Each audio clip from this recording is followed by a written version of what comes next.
তো ভিডিও শুরু করার আগে সবার প্রথমে আজকে স্টেজ আর ক্রাউড নিয়ে কথা বলা যাক। তো আজকে স্টেজ দেখে তোমাদের সত্যি খুব ভালো ফিল হবে, কারণ আজকে স্টেজটা খুবই দারুণ হয়েছে। এই মাথা থেকে ও মাথা একটা বড় স্ক্রিন লাগিয়ে দিয়েছে, আর তার সামনে লোহার যেরকম টাওয়ার থাকে সেরকম টাওয়ার লাগানো আছে, আর তাতে লাইটিংয়ের ব্যবস্থা করেছে।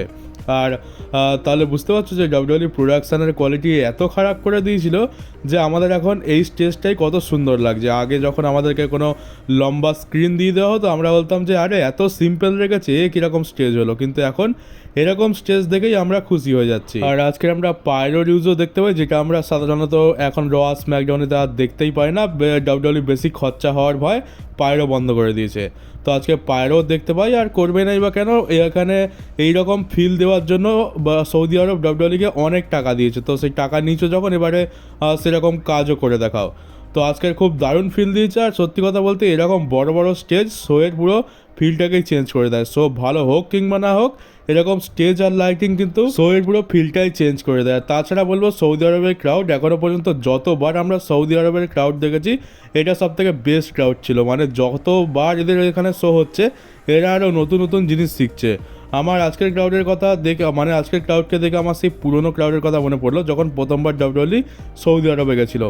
তখন কত বড় বড় সুপারস্টাররা আসছে, আন্ডারটেকার আসছে, গোল্ডবার্গ আসছে, কোনো রকম রিয়াকশানই নেই, কিচ্ছু নেই, কোনো রকম মানে এদের তাপ উত্তাপ কিছু নেই। কিন্তু এখন এরা একদম ইউরোপিয়ান ক্রাউডকে টক্কর দিচ্ছে। মানে এরা গান করছে, চ্যান্ট করছে, চিয়ার করছে, সব করছে। আর সবথেকে ভালো কথা, এরা ইউরোপিয়ান ক্রাউডের মতো অযথা কোনো জিনিস আলতু ফালতু চ্যান্ট করছে না। মানে ইউরোপিয়ান ক্রাউড তো প্রোমো কাট করতে দেয় না, কিন্তু এরা বুঝে শুনে চ্যান্ট করছে, খুবই ম্যাচিওর অডিয়েন্স। তো এটা আমার খুবই ভালো লাগলো। তো সৌদি আরবের ক্রাউড সত্যি খুবই দারুণ। এবার থেকে তো প্রত্যেকটা শো সৌদি আরবের ভালোই হবে, কারণ ক্রাউডও এবারে খুব ভালো মতো যোগদান দিয়েছে। আর তারপর আমরা দেখতে পাই যে এখানে কোডি রোডস আছে, কোডি রোডসের থিম সং সবাই গাইছে, র্যান্ডি অর্টন আছে, র্যান্ডি অর্টনের থিম সং সবাই গাইছে, মনে হবে যেন একদম ইউরোপেতে শো হচ্ছে। আর তারপরে কি বলবো, একদম বেকার একটা জিনিস দেখতে পাই, এদের মধ্যে প্রোমো তো শুরু হয়ে যায়, কিন্তু ওখানেই পাওয়ার কাট হয়ে যায়। পাওয়ার কাট হয় বা কোনো একটা টেকনিক্যাল ইস্যু হয়, যার জন্য পুরো টানা 20 মিনিট কিচ্ছু দেখানো হয় না, কোনো টেলিকাস্ট হয় না। তারা প্রোমোতে কী বললো না বললো আমরা কিছুই জানতে পারি না। আর ডাব্লিউডাব্লিউ কী করে, সুপারস্টারদের একটা ভিডিও প্যাকেজ চালিয়ে দেয় আর লিখে দেয় যে we will be right back, মানে আমরা ফিরে আসবো। ওই করতে করতে প্রায় 20 মিনিটের বেশি সময় চলে যায়। আমি ভাবছি যে এত লম্বা কমার্শিয়াল ব্রেক কী করে হয়ে যায়। আর তারপর 20 মিনিট পর মাইকেল কোলকে আমরা দেখতে পাই। মাইকেল কোল কমেন্ট্রি থেকে বলে যে এটা টেকনিক্যাল ডিফল্টের জন্য হয়েছে, যার ফলে এত সময় ব্রডকাস্ট করা সম্ভব হয়নি। তো পুরো তো গেল কেচিয়ে। তারপরে আমরা সোশ্যাল মিডিয়া থেকে দেখতে পেলাম, ফ্যান্সরা হয়তো ভিডিও করেছিল, সেখানে আমরা পুরো প্রোমোটা দেখতে পেলাম। ওখানে র্যান্ডি অর্টন বলে যে, র্যান্ডি অর্টনই বেশি কথা বলেছে। র্যান্ডি অর্টন এখানে কোডি রোডসকে বলে যে তুমি এই ক্রাউডটা জিততে চাও, কিন্তু ওই ক্রাউডটা আমার দরকার, ক্রাউনটা আমার দরকার কিং অফ দ্য রিংয়ের, কারণ ওটা শুধুমাত্র একটা ক্রাউন নয়, ওটা জিতলে আমি সামার স্ল্যামেতে যেতে পারবো। আগের বছর আমি গান্তারের কাছে হেরে গেছিলাম, আর এবারে ব্যাকল্যাশেতে জনসন আমাকে এম্বারেস করেছে আমার ফ্যামিলির সামনে, তো আমার দরকার ওই ক্রাউনটা, আমি ওটা নিয়ে সামার স্ল্যামেতে যাবো। আর কোডি রোডস বলে যে আচ্ছা তুমি এখানে এম্বারেস করার কথা বলছো, যখন আমার প্রথমবার মানডে নাইট ড্রতে ডেবিউ হয় তখন তুমি আমার বাবাকে চড় মেরেছিলে, তো সেটা কি এম্বারেসিং নয়? কিন্তু তারপরে তুমি আমার জন্য যা করেছো আমি রেসপেক্ট করি, তুমি আমার মেন্টর, তুমি আমাকে অনেক কিছু শিখিয়েছো, কিন্তু এই যে ক্রাউনটা আছে এটা এবার আমি জিতবো, র্যান্ডি তুমি এটা জিতবে না। তো এটাই ছিল বেসিক্যালি তাদের প্রোমো। আর দুজনেই ফেস সুপারস্টার, তো এখানে কি বা আমরা মারামারি, হাতাহাতি বা গরমাগরমি এক্সপেক্ট করবো। তারপর আমরা জিমি উসো ভার্সেস জেসি ম্যাটেওর মধ্যে ম্যাচ দেখতে পাই। এই ম্যাচটা তো জেসি ম্যাটেও খুব সহজেই জিতে যায়। তারপরে সোলো সিকোবা এসে জিমি উসোকে আবার নিজের দলে টানার চেষ্টা করে, কিন্তু জিমি উসো রাজি হয় না, সোলোর ওপরই অ্যাটাক করে দেয়। তারপর জেসি ম্যাটেও আর সোলো দুজন মিলে বাজাচ্ছিল জিমি উসোকে, তো জেকব ফাটু বাঁচানোর জন্য আসে।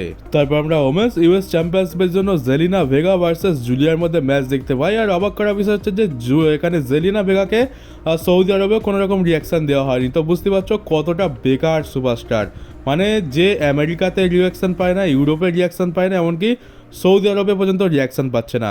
তো আর তো কিছু করার নেই। এবার এই ম্যাচটা হয়, এখানে জুলিয়া জিতে যায়। জুলিয়া ফাইনালি ইউএস চ্যাম্পিয়নশিপ জিতে গেছে, যেমনটা আশা করেছিলাম যে জেলিনা ভেগাকে আর রেখে লাভ নেই, মেক্সিকান প্রমোশনের কাজ তো হয়ে গেছে, তো জুলিয়াকে আর মানে জেলিনা ভেগাকে রেখে আর লাভ নেই।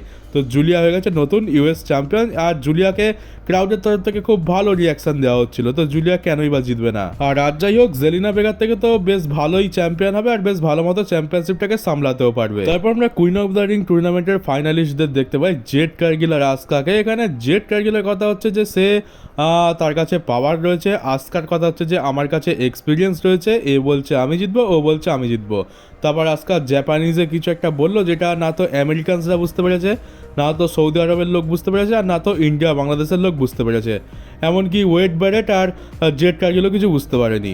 তো তারপরে এলো নেওমি এখানে জেড কার্গিলকে ইনজোর্ড করে দিয়েছিল, সেই কথাটা বললো যে আমি আবার তোকে বরবাদ করে দেবো, তুই ক্রাউন জিতুক আর না জিতুক, আর সামার স্ল্যামে যাক আর না যাক, আমার কাছে মানি ইন দ্য ব্যাংক রয়েছে, যে কোনো সময় আমি চ্যাম্পিয়ন হয়ে যেতে পারি।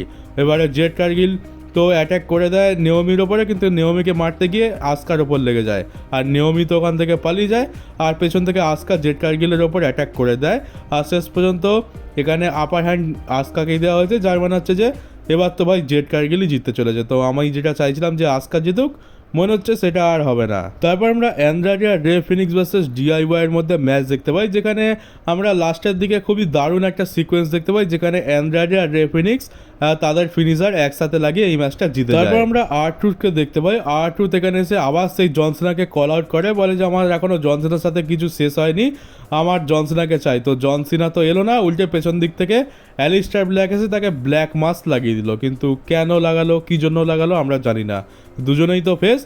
আর অ্যালিস্টার ব্ল্যাকের কোন পাকা ধানে মই দিয়েছিল R-Truth যে যার ফলে এরকম একটা অ্যাটাক করে দিল। তো এবার তো এদের মধ্যে ফিউড চলবে যা বুঝতে পারছি। তারপর আছে ট্যাগ টিম চ্যাম্পিয়নশিপের জন্য হোয়াইট 6 ভার্সেস স্ট্রিট প্রফিটস, কিন্তু এই ম্যাচে কি হবে সেটা আমরা স্ম্যাকডাউনের শুরুর দিকেই জানতে পেরে গেছিলাম, কারণ ব্যাক স্টেজেতে ডিআইওয়াই প্রত্যেকটা ট্যাগ টিমকে একত্রিত করে বোঝাচ্ছিল যে আজকের আমাদেরকে হোয়াইট 6-এর ম্যাচের মাঝখানে যেতেই হবে, কারণ যদি একবার হোয়াইট 6-এর কাছে চ্যাম্পিয়নশিপ চলে আসে তাহলে ওই চ্যাম্পিয়নশিপ আর কোনোদিন ফেরত নেওয়া যাবে না। তো বুঝেই গেছিলাম ইন্টারফেয়ার হবে, আর ম্যাচের মাঝখানে যত ট্যাগ টিম ছিল, Axiom, DIY, Motor City Machine Gun আর কারা ছিল তাদের নাম তো ভুলে গেছি, তারা সবাই মিলে এসে অ্যাটাক করে দেয়। তো ম্যাচের তো কোনো রেজাল্ট বেরোয় না, কিন্তু শেষ পর্যন্ত হোয়াইট 6 সবাইকে মেরে মুড়ে ধুয়ে রিং সাফ করে দেয়, আর তারাই শেষ পর্যন্ত দাঁড়িয়ে থাকে। আর তারপরে আছে টিফনি ভার্সেস নায়া জ্যাক্সের ম্যাচ, যেটা এই শো এর মধ্যে সবথেকে বেশি ভয়ঙ্কর ম্যাচ ছিল বা একটু ব্রুটাল ছিল, আর সবথেকে বেশি এক্সট্রিম ম্যাচ ছিল।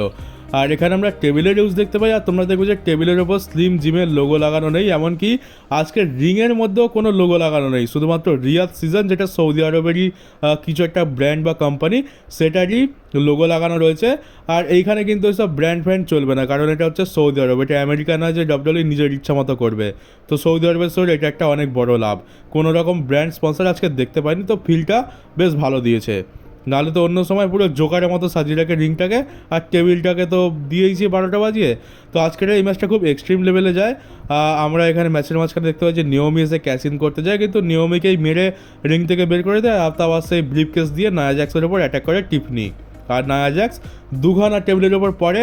আর এটা যেহেতু একটা লাস্ট ওম্যান স্ট্যান্ডিং ম্যাচ ছিল, তো নায়া জ্যাক্স আর উঠতে পারে না, আর টিফনি তার টাইটেল রিটেন করে নিয়েছে। আর তারপর আছে শোয়ের মেন ইভেন্ট, জন সিনার এন্ট্রান্স হয়, জন সিনাকে এখানে জন সিনা সাকস চ্যান্ট করা হয়, আর তারপর জন সিনার এন্ট্রি নেওয়ার সাথে সাথে কিছু বলতে যাবে, তখনই আমরা ডক্টর অফ থাগোনমিক্সের থিম সং প্লে হতে দেখতে পাই।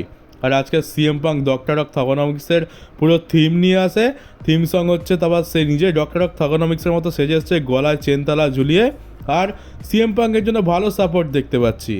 আর তারপর তো সিএম পাঙ্ক আছে এখানে, বেসিক্যালি জন সিনা কিছু বলতেই পারিনি, আগের সপ্তাহে যেহেতু পাইপ বাম প্রোমো কাট করেছে, তো এবারে সিএম পাঙ্কেও তো আপার হ্যান্ড দিতে হবে, এদের মধ্যে আজকে লড়াই ফড়াই কিছু হয়নি, এখানে সিএম পাঙ্কই প্রোমো কাট করেছে একটু রোস্টিং মুডে। এখানে দেখো বলার মতো তেমন তো কিছু ইম্পর্টেন্ট নেই, তো এদের মধ্যে বলার তো আর কিছু বাকি নেই বলে মনে হচ্ছে, কিন্তু এখানে একটা বলতে পারো যে একটা রোস্টিংয়ের দিক দিয়ে একটা ভালো জিনিস বলেছে, বা একটা গায়ে লাগার মতো জিনিস বলেছে, সেটা হচ্ছে যে সিএম পাঙ্ক বলছে যে আচ্ছা তুমি রিটায়ার হয়ে যাচ্ছ, তো আমিও রিটায়ার হয়ে যেতাম যদি ডাব্লিউডব্লিউই কোম্পানি আমার এক্সকেও রিহায়ার করতো। তো এটার মানে যেটা বোঝোনি, এটার মানে হচ্ছে যে নিকি বেলা হচ্ছে জন সিনার এক্স, আর তাকে ডাব্লিউডব্লিউ রিহায়ার করেছে, আর সেই দুঃখেতে জন সিনা ডাব্লিউডব্লিউ কোম্পানি ছেড়ে রিটায়ার হয়ে যাচ্ছে। এটা সিএম পাঙ্ক তাকে রোস্ট করে বলেছে। তার এটা অনেকেই বুঝতে পারবে না, কিন্তু যারা বোঝার তারা তো বুঝেই গেছো। আগের সপ্তাহে পাইপ বম প্রমো ঝাড় খাওয়ার পর এবারে এটাকে একটু পার্সোনাল বানানোর জন্য জন সিনার উপরেও একটা বড়সড় শট নিয়ে নিয়েছে। জন সিনা আজকে একদম বাকরুদ্ধ, কিছু বলেনি, হয়তো ডাব্লিউডব্লিউ তাকে চুপ থাকতে বলেছে, কারণ সিএম পাঙ্কেও তো আপার হ্যান্ড দিতে হবে। আর আমরা জানি যে জন সিনা মুখ খুললে কি হতে পারে, জন সিনার কাছে সব কিছুরই কাউন্টার রয়েছে। আর আজকে সিএম পাঙ্ক ফ্যান্সদের সাথে সেলিব্রেট করে একদম জন সিনা স্টাইলে সে মাইক ড্রপ করে, যেমন ডক্টর অফ থাগানমিক্স করে বেড়াতো। আর তারপরে ক্রাউডের সাথে একটু সেলিব্রেশন হয়, তারপর স্ম্যাকডাউন চলে যায় অফ। আর এই যে এরিনা থেকে আমরা স্ম্যাকডাউন দেখতে পেলাম, একদম সেম এরিনা থেকে আজকে রাতের বেলায় আমরা নাইট অফ চ্যাম্পিয়ন্স দেখতে পাবো রাত 10:30 থেকে ইন্ডিয়াতে আর রাত 11টা থেকে বাংলাদেশে। আর তোমাদেরকে আরেকটা কথা বলে রাখি যে এই ভিডিওটা আপলোড করার কিছু ঘন্টা পর আমি আরেকটা ভিডিও আপলোড করবো, যেটা একটা নিউজ ভিডিও হবে, আর সেটা একদমই মিস করবে না, কারণ সেখানে নাইট অফ চ্যাম্পিয়ন্স রিলেটেড অনেক বড় বড় নিউজ রয়েছে। সৌদি আরবে কিছু বড় ঘটতে চলেছে, সেটার ব্যাপারে কথা বলবো। তো ওটা একদম মিস করো না, ওটার জন্য ওয়েট করো। এই ভিডিওটা বানানোর পরই আমি ওই ভিডিওটা বানাতে বসবো। তো চলো গাইজ, এই ছিল আজকে স্ম্যাকডাউনের রিভিউ। যদি নতুন হয়ে থাকে তো চ্যানেলটাকে সাবস্ক্রাইব করে নোটিফিকেশন বেলটাকে অন করে দাও, ভিডিওটাকে পারলে শেয়ারও করে দিও। তো চলো, দেখা হচ্ছে কিছু ঘন্টা পর একটা নতুন নিউজ ভিডিওতে।